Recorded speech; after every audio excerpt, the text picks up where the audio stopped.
Hi friends, welcome to in this session. Now this is second of the environment and ecology MCQ. So let's move to question number 7. The question said more than 50% of world coal deposit are held by. Question ने पूछा कि 50% से ज़्यादा किन of given options के combinations में 50% से मोर कोल deposit है वर्ल्ड का. तो ऑप्शंस है आपके सामने. तो अगर आप देखोगे तो ऐसे क्वेश्चन आंसर करने के लिए हमें डेटा पता होना चाहिए. तो चलो हम डेटा आपको दिखा देते हैं. पहले ये देखिए वर्ल्ड कोल रिजर्व है. अब ये अगर टोटल देखोगे तो ग्लोबल टोटल 861 बिलियन टन है आपका टोटल, राइट. इसमें से देखो ये क्या है कि टोटल रिजर्व है. अगर ऐसे देखोगे कलर वाइज तो एक कलर आपका रेडिश कलर, एक आपका ग्रे कलर है. तो देखो कि इसमें से जो इधर लेफ्ट वाला पोर्शन में फ्रैक्शन ऑफ लोअर क्वांटिटी कोल है, ये फ्रैक्शन ऑफ हायर क्वालिटी है. तो ये हायर क्वालिटी इधर आपका लोअर क्वालिटी है, ठीक है. तो उससे कोई अभी मतलब नहीं है. अगर आप देखोगे ओवरऑल तो सबसे देखो यूएसए है 237 बिलियन टन से यहाँ पे प्रोडक्शन है. रसिया है 157 और चाइना है 115. तो अगर मैं इन सबको ऐड कर लूँ ऑलमोस्ट तो 200 and 100 and 100, this is almost 400. और आप देखोगे 37 और 15 को ऐड करोगे तो ऑलमोस्ट 50 कह सकते हो. 50 प्लस 57 मतलब ये 500 रीच कर रहा है. और ये 500 अगर देखा जाए तो 3 कंट्रियों का मिलके हो रहा है. और टोटल देखा जाए तो 861 है. तो 500 और 861 तो इसका मतलब 50% से मोर होगा. क्यों? अगर 1000 होता है टोटल और ये 500 होता तो 50% होता. Since total is less than 1861 है, इस वजह से हमारा जो इन तीनों कंट्री का कंट्रीब्यूशन है वो 50% से मोर होगा वर्ल्ड का. अच्छा, इंटरेस्टिंग चीज़ है इंडिया का देख सकते हो आप. इंडिया कितना है देखो 61. इंडिया 61 है. इंडिया से पहले देखो ऑस्ट्रेलिया है. देखो इसका मतलब क्या हुआ कि पहला यूनाइटेड स्टेट है, फिर रसिया है, फिर आपका चाइना है और फिर आपका ऑस्ट्रेलिया है, इसके बाद इंडिया है. इसका मतलब कि टोटल हमारे पास ऑप्शन क्या होना चाहिए? United State, Russia and China. इन तीनों का कंट्रीब्यूशन हमारा 50% से ज़्यादा रीच करने वाला है. तो हमारा आंसर कौन सा होना चाहिए? You will say that answer to USA, Russia and China. D option is correct. Okay. Now move to the next question. Next question said crude oil sometimes termed sweet because. तो crude oil को हम लोग sweet terms देते हैं, sweet नाम देते हैं, ऐसा क्यों? तो ऑप्शन है it is sweet in taste due to the dissolve in sugar. अब पता नहीं शुगर में डिजॉल्व है क्या, बताओ. क्रूड ऑयल शुगर में कैसे डिजॉल्व होगा? It is mildly sweet due to the low sulphur content. Technical चीज़ देखो, पता क्या करो हमेशा. अब स्वीट है तो डिजॉल्व शुगर में हो जाएगा, ऐसा तो नहीं है ना. हो सकता है ये ऑप्शन हो. और स्वीट होता है तो भैया एसिड और एल्कलाइन स्वीट तो होते नहीं कोई. होते हैं क्या स्वीट? एक सॉर होता है, एक बिटर होता है. तो ये तो होगा नहीं ऑप्शन. तो ऑप्शन नंबर 1 भी बचता है अगर इसको टेक्निकली अगर हटाया जाए तो. लेकिन चलो इसके आंसर में इसके आते हैं हम लोग एक्सप्लेनेशन में. पहले यहाँ पे आप देखो ध्यान से, ये आपका दिया हुआ है क्रूड ऑयल का हमारे पास परसेंटेज वाइज डिवीजन हमने आपको दिया हुआ है, आप देख सकते हो. इसमें देखो टोटल जो सबसे ज़्यादा कार्बन होता है 83 से 87%, ठीक है, क्रूड ऑयल में. ये क्रूड ऑयल आपका हाइड्रोकार्बन ही होते हैं ना, दे आर हाइड्रोकार्बन्स. हाइड्रोकार्बन में क्या होगा? हाइड्रोजन होगा, कार्बन होगा. देखो कार्बन भी है और हाइड्रोजन भी है. अब नाइट्रोजन कुछ है, ऑक्सीजन है, सल्फर है, मेटल्स है. तो ऑप्शन में देखो सल्फ़र दिया हुआ था. सल्फ़र का एक्चुअली लो कंटेंट होता है. क्या होता है? सल्फ़र का इसमें लो कंटेंट होता है. इस वजह से ये माइल्डली स्वीट कैटेगरी में हम डालते हैं. फिर स्वीट को हम माइल्डली स्वीट या स्वीट बोल देते हैं. क्लियर? अब देखो इसमें आपको एडिशनल चीज़ें मैं बता दूँ कुछ. ये देखो भाई कोल का अगर देखोगे ध्यान से, चीज़ें आप याद रख लो. कोल का शेयर जो है रिकवरेबल कोल रिजर्व जो है वो यूनाइटेड स्टेट में 28% है. इसके बाद रसिया में है, फिर चाइना में है, फिर ऑस्ट्रेलिया में है और फिर इंडिया में, जैसा कि अभी पीछे वाले क्वेश्चन में हमने इसको देखा था. ये हमारा रिजर्व है. अगर आप ध्यान से देखोगे तो ऑयल के बारे में अगर देखा जाए तो वर्ल्ड के टॉप 3 ऑयल प्रोड्यूसर जो हैं, ये डेटा हमारा मार्च 2020 का है, मिलियंस में है. सबसे ज़्यादा अमेरिका करता है जैसे, इसके बाद सऊदी अरबिया करता है और फिर रसिया करता है. ये ऑयल का प्रोडक्शन में इनकी, ठीक है. अगर इंडिया में आप देखोगे तो कोल सबसे ज़्यादा प्रोड्यूस कहाँ होता है? सबसे ज़्यादा कोल जो होता है वो झारखंड में होता है, जो कि 26% है, ज़्यादा टॉप में है. इसका उड़ीसा में आप देखोगे ये आपका छोटा नागपुर जो प्लेस है हमारा, छोटा नागपुर उसी जगह की जगह है जहाँ पे सबसे ज़्यादा मिनरल्स होते हैं। उन्हीं में से देखो एक कोल है और ये उड़ीसा में, फिर इसके बाद छत्तीसगढ़ है, इसके बाद वेस्ट बंगाल है। इस तरीके से आप टॉप 3 याद कर सकते हो। झारखंड है, उड़ीसा है, छत्तीसगढ़ है। ठीक, now move to the next part. But yes, one additional things here, US ने अभी करंट न्यूज़ बता रहा हूँ आपको, US overtake Saudi Arabia to become India second biggest supplier, oil supplier हो गया है। ठीक है, मतलब सबसे पहला सप्लायर जो है वो तो भैया देखो इराक ही है, इराक बहुत पहले से भी था। सऊदी अरेबिया को रिप्लेस कर दिया यूएसए ने, तो सेकंड नंबर पर देखो यूएसए आ गया है और इसके बाद सऊदी अरेबिया आ गया है। ठीक है, तो इस तरीके से ये इनकी रैंकिंग है। तो अभी सऊदी अरेबिया नीचे आ गया है, सऊदी अरब नीचे आ चुका है हमारा ऐसे, और अमेरिका ऊपर पहुंच गया है और इराक टॉप पे रहने वाला। ठीक है, ये ऑयल सप्लायर का है, इंडिया का जो बिगेस्ट हम लोग इंपोर्ट करते हैं, इंपोर्ट की कैटेगरीज में ऐसा। Okay, the natural environment refer to, natural environment किसे बोलोगे? चलो ऑप्शन से पहले आप ज़रा इसकी डेफिनेशन को देखो। नेचुरल इन्वायरमेंट क्या होता है और मैन मेड क्या होता है, दो तरह के इन्वायरमेंट। नेचुरल इन्वायरमेंट का मतलब क्या हुआ कि everything is naturally found there, right, मतलब सब कुछ नेचुरली वहाँ पे होगा, वहाँ पे कोई भी मैन मेड एक्टिविटी बिल्कुल नहीं होगी, जैसे रोड बना होगा, बिल्डिंग बनी होगी, ऐसी कोई भी चीज़ें यहाँ पे नहीं होनी चाहिए। तो नेचुरल इन्वायरमेंट अगर देखोगे तो इसका मतलब क्या है, natural environment means all living and non living things that are naturally on earth, all living and non living things आपकी नेचुरली अर्थ पे अकर करनी चाहिए। It is a narrow sense, it is a environment that is not influenced, और वो किसी तरीके से influenced नहीं होना चाहिए। अगर मान लो ये है, ठीक है, अब यहाँ पे किसी ने मैन मेड एक्टिविटी अगर बना दी, तो मैन मेड एक्टिविटी में क्या होगा, यहाँ हो सकता है यहाँ पे कुछ बगल में होटल बना दे, हाँ, पैसे कमाने की वजह से कुछ भी कर सकते हैं, तो इसका इंक्रोचमेंट करेंगे एक तरीके से। तो ये जो होगा नेचुरली इसका बहुत ज़्यादा लॉस होगा, राइट। तो ये नेचुरल इन्वायरमेंट मतलब कि उसमें किसी भी तरीके का कोई इन्फ्लुएंस मैन मेड नहीं होना चाहिए, राइट, इसी को बोलते हैं हम लोग नेचुरल इन्वायरमेंट। और मैन मेड देखो ध्यान से, या देखो ध्यान से यहाँ पे, environment that are influenced by human, it refer to human made surrounding that provide the setting for human activity। मतलब यहाँ पे देखो मार्केट है पूरा, ये देखो यहाँ पे पूरी सिटी डेवलप कर रखी है, अगर देखोगे ध्यान से, हाँ, ये देखो कुछ ना कुछ बना रखा है, तो ये सब मैन मेड इन्वायरमेंट है। ये मैन मेड है मतलब ये इफेक्टेड है, ये इसको इसने नेचर को हटा करके इसको रिप्लेस, और यहाँ हो सकता पहले बहुत सारे फॉरेस्ट रहे हैं, उनको कट करके सब बनाया गया है। These are natural, these are man made environment. Okay, तो this is difference between man made and natural environment. अब ऑप्शन में आ जाते हैं, ऑप्शन में क्या पूछा था आपसे, ऑप्शन में गिवन है द एटमॉस्फेयर इन फॉरेस्ट। बिल्कुल नेचुरल इन्वायरमेंट ये एटमॉस्फेयर इन फॉरेस्ट होगा।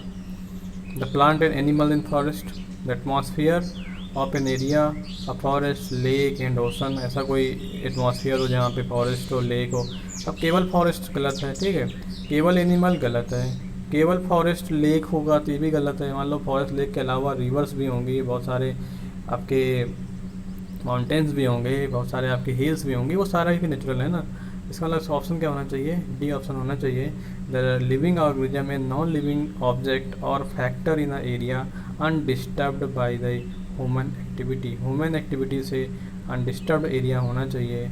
ठीक है, इसका मतलब क्या हुआ, ऐसा कोई भी एरिया जहाँ पे ह्यूमन एक्टिविटी ना होती हो, ठीक है, जैसे ऐसा कोई भी एरिया जहाँ पे ह्यूमन एक्टिविटीज़ बहुत कम हो, उसको हम लोग क्या बोलेंगे,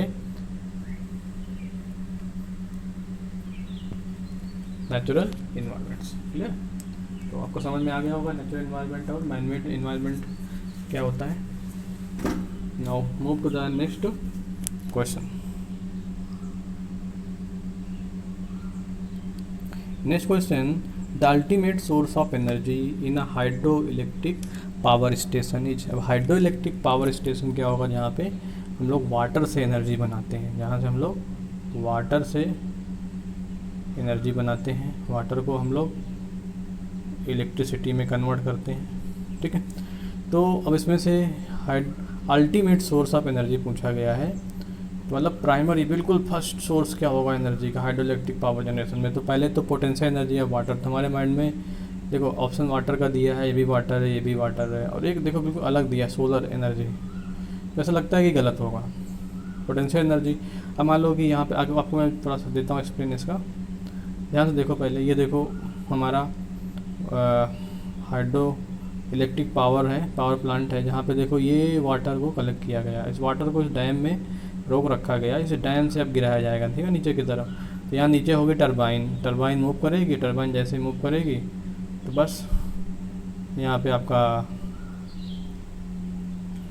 यहाँ पे आपका लगा होगा जनरेटर, और जनरेटर जैसे मूव करेगी तो आपको सबको पता है इलेक्ट्रोमैग्नेटिक इंडक्शन जैसे ही होगा इलेक्ट्रिसिटी क्रिएट हो जाएगी। लेकिन अगर देखो कि अगर ये पॉन्ड है, ये पॉन्ड क्यों है, इस पानी सबसे पहला अल्टीमेट सोर्स तो वाटर है ना इसका, तो वाटर कहाँ से आया भैया, वाटर तो भैया प्रेसिपिटेशन हुआ होगा ना।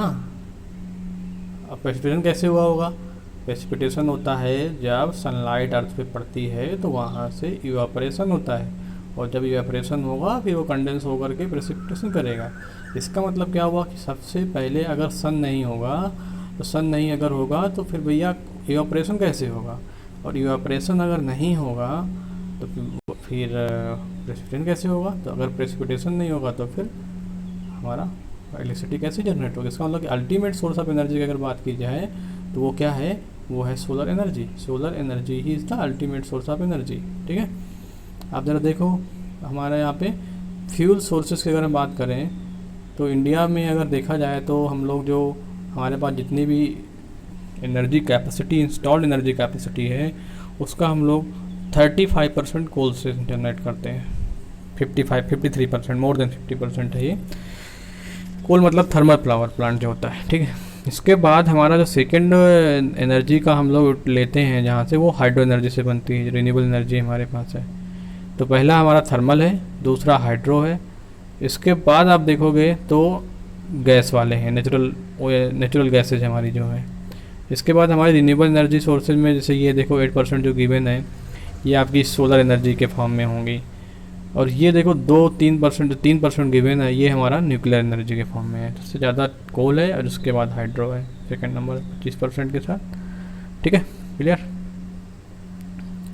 नाउ मूव टू द, अच्छा एक चीज़ और देख लो यहाँ पे, ये जो मैं अभी बता रहा था वही मैंने लिख दिया यहाँ पे, आप पढ़ लो इसको। Ultimate source of energy why sun, reason being hydro electricity is generated due to flow of water at high head in required discharge, potential energy stored in a high head water, ऊपर सबसे ज़्यादा store होता है। जैसे यहाँ पे देखो ऐसे दिखाया था अभी आपको हमने, वही चीज़ है यहाँ पे,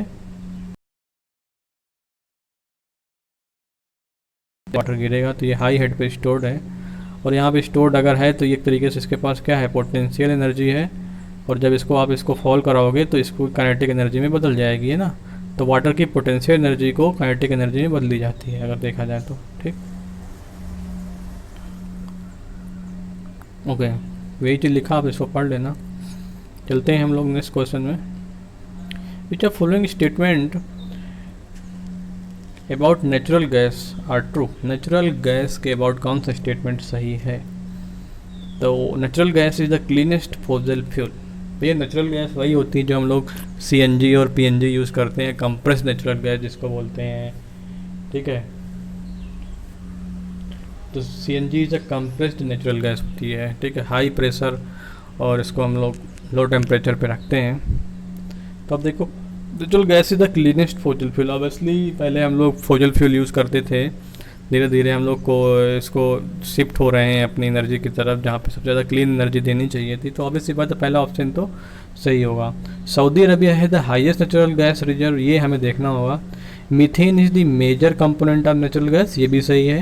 natural gas is the product of tiny plants, बिल्कुल सही है, क्योंकि जो हमारे ओशन के नीचे जितने भी हमारे स्टोन्स हैं, सेडिमेंटल रॉक हैं, उनके नीचे जितने भी हमारे ऑर्गेनिजम्स हैं जो डेड हो चुकी हैं, उन्हीं से हमारा ये ऑयल बनता है, नेचुरल गैस फॉर्म्ड होती है। तो इसमें से ऑप्शन देखा जाए तो पहला तो बिल्कुल सही है, ठीक है, तो ऑप्शन नंबर बी एलिमिनेट कर सकते हो। अब बात करते हैं हम लोग सेकंड में डाउट है जैसे, तो थर्ड भी हमेशा सही है। तो पहला और तीसरा अगर देखा जाए तो ऑप्शन नंबर डी करेक्ट होना चाहिए, क्योंकि अब देखो ना यहाँ पे 1 तो कहीं है नहीं, और 1 के साथ 3 का कॉम्बिनेशन आपका कहीं नहीं है। तो 1 3 अगर सही है तो 4 भी सही है। ओके, इसका सेकेंड रॉन्ग हो रहा है, ठीक है। चलो जल्द देखते हैं हम लोग इसके एक्सप्लेनेशन में। ये देखो ज़रा कंपोजिशन है आपका 88.1% देखो मीथेन होती है, सबसे हाईएस्ट मीथेन है। फिर थोड़ा थोड़ा इथेन है, प्रोपेन है, ब्यूटेन है, पेंटेन है, कार्बन डाइऑक्साइड है और नाइट्रोजन है। हाईएस्ट कंपोनेंट देखो मीथेन का होता है। इसी वजह से देखो ये क्या है, क्लीनेस्ट नेचुरल गैस है हमारे पास रहती है। ठीक, अब यहाँ पे देखा जाए कि सऊदी अरबिया नेचुरल गैस का होगा तो ये गलत है। सबसे ज़्यादा नेचुरल गैस जो फॉर्म होती है वो रसिया में फॉर्म होती है। Russia is the top.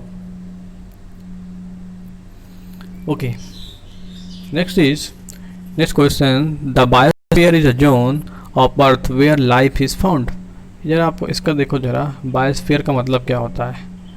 Biosphere में देखो 3 कंपोनेंट्स होते हैं। एक हाइड्रोस्फीयर होता है जो वाटर का पार्ट होता है, एक लिथोस्फीयर होता है जो अर्थ का पार्ट होता है, और एक एटमॉस्फेयर जिसमें एयर होती है। तो इन 3 का कॉम्बिनेशन को हम बायोस्फीयर बोलते हैं।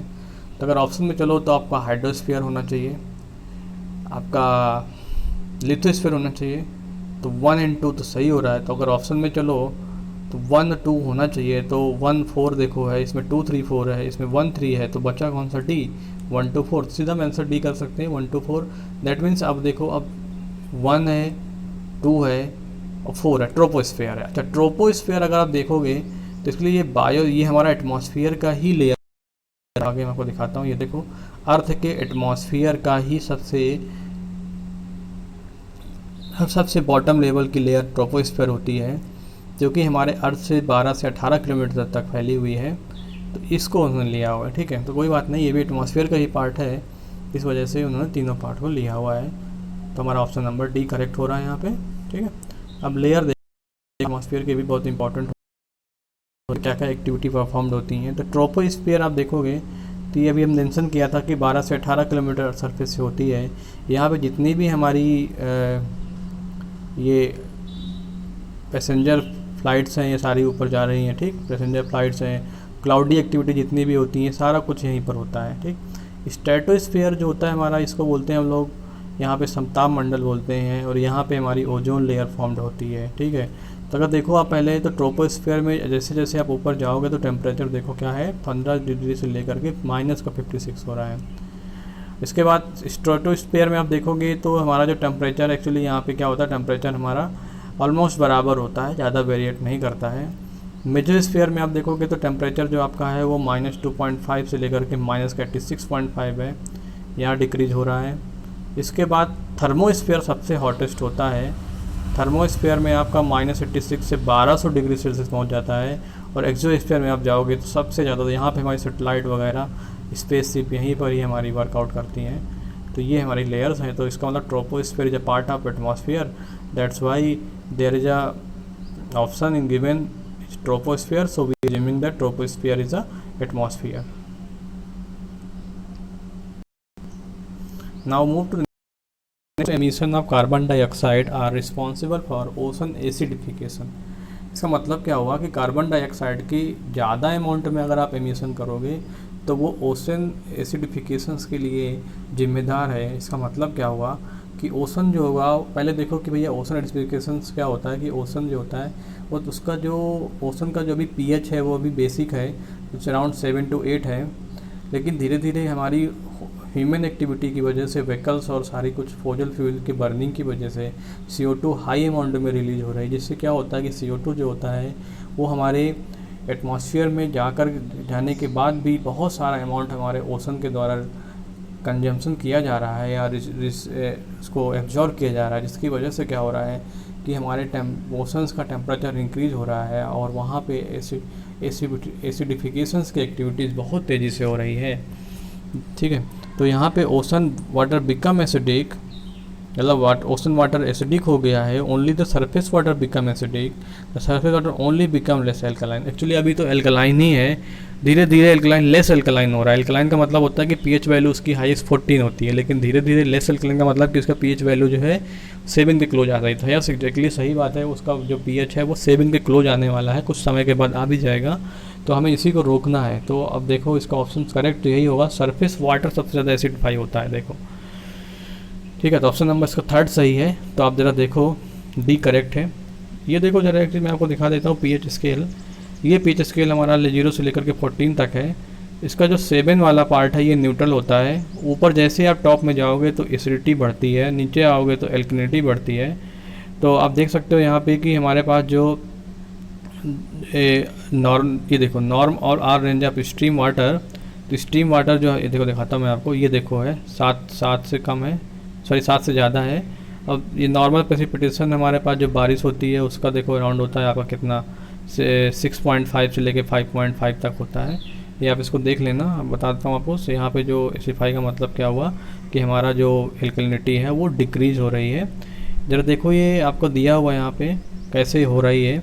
तो पहली चीज़ तो देखो अबाउट 1/4 मतलब 25% जो हमारा कार्बन डाइऑक्साइड है वो रिलीज हो रही है। जो रिलीज हम लोग कर रहे हैं इसको हम एंथ्रोपोजेनिक का मतलब होता है कि something due to the human activity की वजह से जो काम होता है उसको एंथ्रोपोजेनिक बोलते हैं। कार्बन से वो रिलीज करने की वजह से हमारा जो ओशन है 1/4 कार्बन डाइऑक्साइड को क्या कर रहा है, एब्जॉर्ब कर रहा है। ठीक है, तो अब देखो ध्यान से यहाँ पे कैसे हो रहा है। देखो रिएक्शन, एटमॉस्फेरिक CO2 आ रही है। एटमॉस्फेरिक CO2 आने के बाद क्या हो रहा है, एटमॉस्फेरिक CO2 जो गया, ठीक, तो क्या बन गया, कार्बोनिक एसिड बन गया। अब कार्बोनिक एसिड क्या होगा कि ब्रेक डाउन होगा फिर से, तो H+ आयन जनरेट करेगा। ठीक, अब एक्सजी अमाउंट ऑफ CO2 और आएगी तो H का पार्ट और बढ़ता जाएगा तेज़ी से।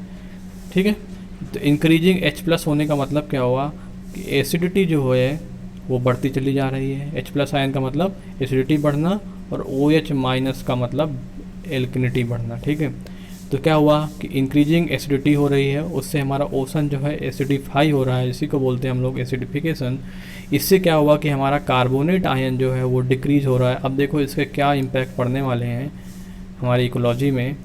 तो इसके जो इम्पैक्ट हैं वो देखो, एक तो सी लेवल राइज होगा, ब्लीचिंग होगी। ब्लीचिंग कैसे होगी, यहाँ पे क्या होता है कि आपके कोरल्स होते हैं। कोरल्स क्या होते हैं, उनकी जो बॉडी होती है वो कार्बोनेट से बनी होती है। तो जिस तरीके से कार्बोनेट जो होगा वो डिक्रीज होगा तो कोरस रीफ जो होंगी वो बनना कम हो जाएंगी। तो उनकी जो एक तरीके से कम्युनिटी है वो डिक्रीज हो जाएगी। तो फिर हमारे ओशन का जो इकोलॉजी है वो डिस्टर्बेंस हो जाएगा। ठीक है, तो ये सारा कुछ आप देख सकते हो यहाँ पे। Next is the liquefied petroleum gas LPG is produce during refining of crude oil, its major component. तो देखो LPG का सबसे ज़्यादा जो मेजर कंपोनेंट है आप यहाँ देख सकते हो टेबल में, आपका ब्यूटेन, एन ब्यूटेन है, आइसोब्यूटेन है और प्रोपेन है। तो 38.5% एन ब्यूटेन, अल्टीमेटली इनको ब्यूटेन बोल सकते हो, और प्रोपेन है। तो हमारे ऑप्शन में देखो जहाँ पे ब्यूटेन और प्रोपेन होगा वही हमारा आंसर होगा। तो देखो कौन सा आंसर हमारा बनता है यहाँ पे, propane and butane, C option is correct. ठीक है, तो सबसे ज़्यादा यहाँ पे LPG का ये कॉम्बिनेशन होना चाहिए। चलो आगे चलते हैं।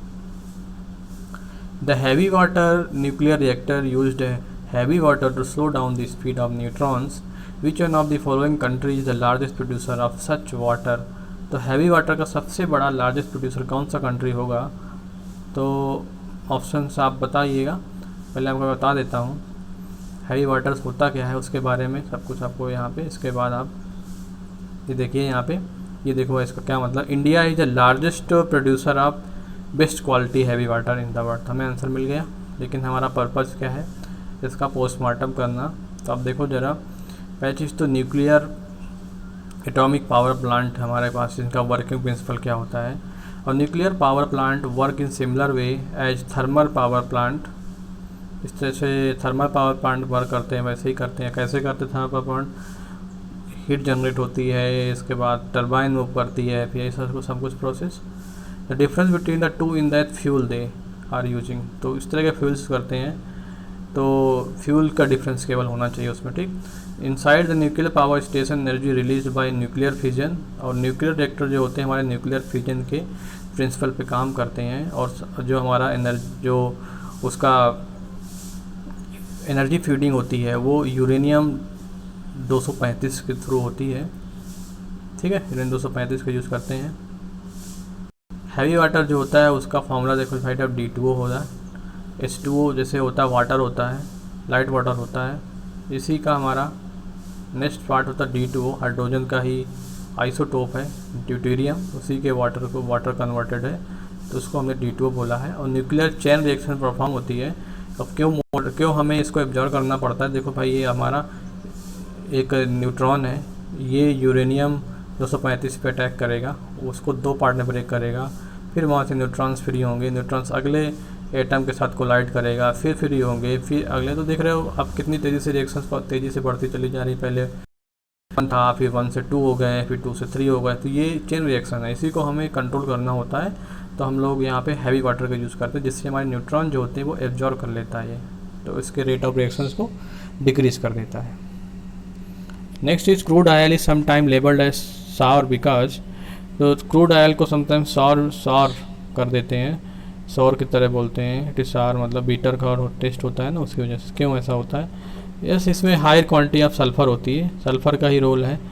हाई क्वांटिटी ऑफ सल्फ़र होगी, लेस क्वांटिटी सल्फ़र होगी तो देखो ऊपर था मीठा हो जाएगा, स्वीट हो जाएगा। और हाई क्वांटिटी ऑफ अगर अमाउंट की सल्फ़र की होगी तो ये हमारा क्या होगा? सावर हो जाएगा। तो इसमें आप देख सकते हो। Next question, a recent study by the Energy and Resource Institute TERI has found very high level of ozone in Delhi which is the cause of the concern। तो ये दिल्ली में जो ओजोन का सबसे ज़्यादा यहाँ पे ओजोन का अमाउंट देखा गया। तो आपकी एक ऑर्गेनाइजेशन है जिसका बोलते हैं हम लोग energy and resource institute TERI, उसने ऑब्जर्व किया है कि दिल्ली में ओजोन का कॉम्बिनेशन, ओजोन काफ़ी अमाउंट पे फाउंड की जा रही है। तो उसका कारण क्या है? तो उसके कारण है आपके ऑप्शंस गिवन है, मैं आपको इसका एक्सप्लेनेशन बताता हूँ पहले। ये देखो एक्चुअली होता क्या है, ओजोन लेयर फॉर्म होती है। कैसे फॉर्म होती है इंपॉर्टेंट है, ओजोन फॉर्म होती है ना कि ओजोन लेयर, ठीक है, सॉरी। तो देखो कैसे फॉर्म हुई होगी। देखो ये VOC का मतलब होता है वोलेटाइल ऑर्गेनिक कंपाउंड्स होते हैं जो हमारे एंथ्रोपोजेनिक और बायोजेनिक एमिशंस के थ्रू जनरेट होती हैं, फैक्ट्रीज होती हैं वगैरह। आप नीचे देख सकते हो, यहाँ पे ये देखो, ये यहाँ देख लो, ये देखो फैक्ट्रीज लगी हुई हैं। यहाँ से निकल करके क्या हो रहा है, यहाँ से OVC निकल रही हैं, वोलेटाइल ऑर्गेनिक कंपाउंड्स हैं। और इसके साथ में हमारा ये नाइट्रोजन्स भी फाउंड हो रहा है। तो इनसे क्या होता है, ये रिएक्ट करेंगे, ठीक है। ये देखो ये रिएक्ट होगा। अब यहाँ पे H2O होगा या समथिंग होगा, तो H2O के प्रेजेंट में मतलब थोड़ा सा मॉइस्चरिंग होगी, तो उससे प्रेजेंस में, और सनलाइट तो आपके पास होगी सनलाइट तो आपको मिलेगा ये। तो इससे क्या होगा, हमारा ओजोन फॉर्म हो जाएगा। तो ये हमारी स्ट्रेटोस्फेरिक ओजोन है जो कि बहुत ही डेंजरस होती है, ये सबसे ज़्यादा हमारी हैजार्डस होती है। This is the very hazards. यही हमारी, ये भी ग्लोबल वार्मिंग के लिए हमारी रिस्पॉन्सिबल गैस है।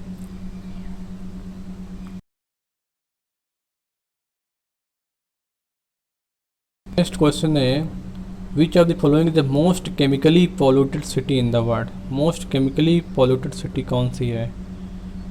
देखो इसमें आपको पता होना चाहिए, ये रसिया की एक सिटी है जो कि रसिया की कैपिटल मॉस्को से पूर्व साइड, ईस्ट साइड 370 किलोमीटर दूर में है। इसको बोलते हैं जर्जिस्क। ये जर्जिस्क जो है रसिया में सिटी है, ये सबसे ज़्यादा केमिकली आपका पॉल्यूटेड सिटी है। ओके, तो ये आज का रहा सेशन। आप इसको एक बार देखिए, रिवाइज करिए और सेशन को लाइक करिए। Thank you.